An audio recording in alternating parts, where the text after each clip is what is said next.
Headlines and our top focus. US President Donald Trump has expressed unhappiness but not surprise over Russia's recent deadly strikes on Kyiv. White House Press Secretary Karoline Leavitt has said that Donald Trump recognizes that these two countries have been at war for a long time. Listen in to what she said. He was not happy about this news, but he was also not surprised.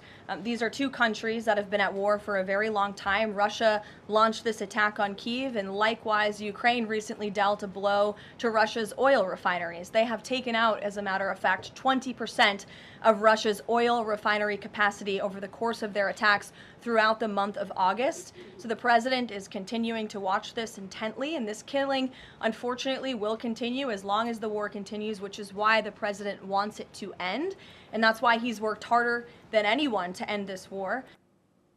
Meanwhile, Ukrainian President Volodymyr Zelensky has condemned the attack, calling it one of the largest Russian strikes on Kyiv in months, and has urged Western allies to send a strong joint signal to Russian President Vladimir Putin. The assault killed at least 19 people, including 4 children. Listen in to what Zelensky has said.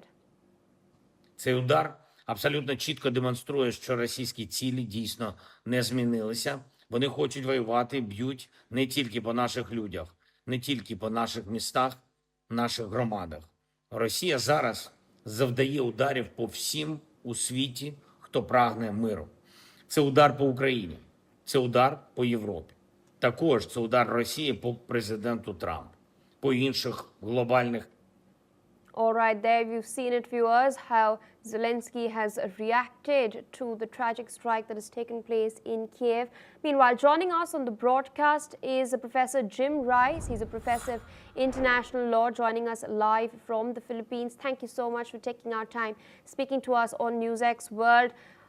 The war does not seem to abate, even though the Trump administration is trying to make sure that all parties come to the negotiating table in the first place. We've recently seen reactions also come in from Europe. Merz, the German chancellor, has stated that it is obvious that a Putin-Zelensky meet will not happen. Do you concur? Oh, yeah. I've said this before in a broadcast earlier, I think last week.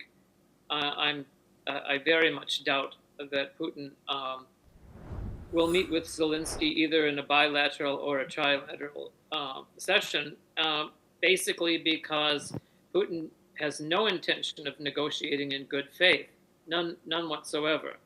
So it seems that Trump can talk all he wants, and he can continue to both sides this issue, but there is no both siding of this issue. This is an illegal war that was perpetrated by Putin on democratic Ukraine, and it's completely unjustified, and there's no point in negotiations, in my view. The only way that Putin will stop fighting is if he comes to the realization that he can't win this war. And speaking of both siding this issue, we've just heard Karoline Leavitt speak earlier as well. She spoke of the strikes in Kyiv, but at the same time, she also highlighted that Ukraine targeted energy infrastructure in Russia. What do you make of the rhetoric, the kind of language that the Trump administration is using? It's outrageous. First of all, attacking industrial infrastructure is not prohibited under international law. However, targeting civilians is. So either Leavitt, who basically is beginning to sound like someone from North Korea at this point, is either mistaken or she's trying to deceive the public. All right, so I request you to stay on with us as we track further updates from across the world. We're shifting focus to what's exactly transpiring